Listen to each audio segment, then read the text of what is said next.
בסדר, שלום רב. החומר הזה זה חומר שניתן להעלים איתו קרעים, ניתן להעלים איתו סדקים.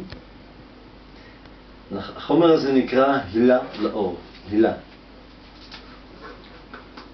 אנחנו עכשיו נעשה דבר כזה. יש לנו את הקרע הזה כאן, באור. זה חומר לתיקון קרעים קר, שכל חובבן וכל בן אדם שלא רוצה להשקיע על קרע באורות יכול לקנות את החומר הזה ויכול לעשות את זה לבד.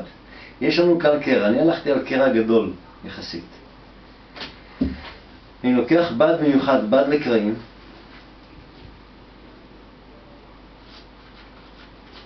אני חותך חתיכה קצת יותר גדולה כמובן מהחור עצמו,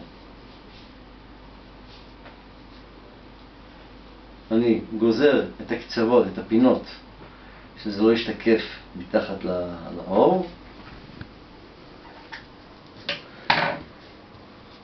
ועם החומר הזה, אכן, עם החומר הזה, אני גם מדביק את הבד.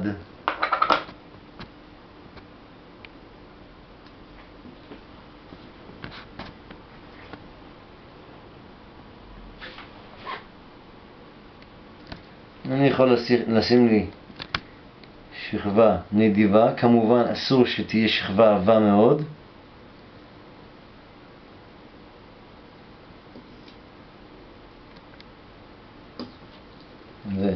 ולאחר מכן אני שם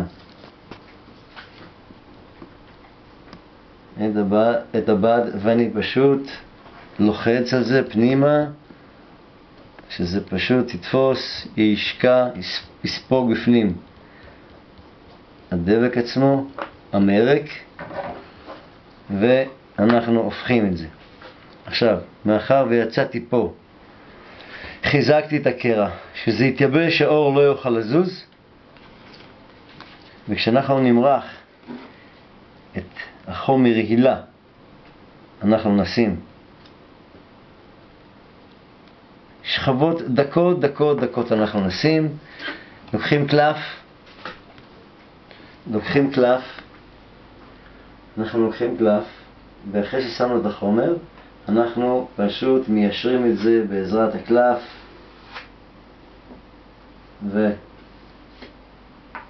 ואנחנו, כמובן שישרנו את זה עם הקלף, אנחנו ניישר את הפינות, אנחנו נוריד מהחומר, שלא יהיה מסביב, שלא יאטום לנו את הטקסטורה, שהטקסטורה תישאר טקסטורה, שזה לא ייראה חלק מדי לאחר שהחומר מתייבש.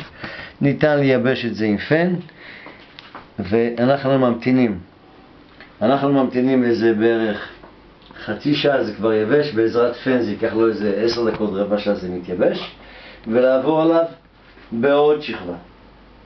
עכשיו, מאחר והמקום הזה הוא יהיה חלק,